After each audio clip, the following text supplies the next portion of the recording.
Welcome to the Slop Temple. We pray this video helps. You'll start by powering the Chromecast and connecting it to your Vizio's HDMI input. Plug the USB power adapter into a reliable outlet rather than the TV USB if underpowered.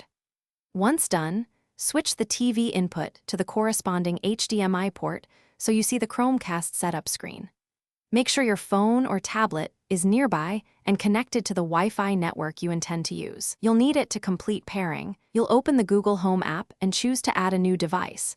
The app scans and should detect the Chromecast broadcast name shown on your TV. Once it pairs, the app displays a code. Verify it matches the on-screen code for security. Then select your Wi-Fi network and enter the password so the Chromecast can join. After connecting, name the device for easy casting.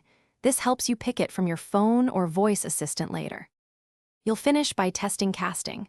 Open an app like YouTube or Chrome, tap Cast, and choose your Chromecast to stream to the Vizio. If nothing connects, reboot the router, the TV, and unplug the Chromecast for 30 seconds before retrying.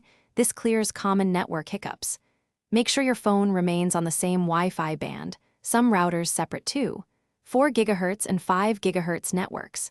If pairing still fails, perform a factory reset on the Chromecast and repeat setup. Thanks for watching. Consider subscribing if we helped you.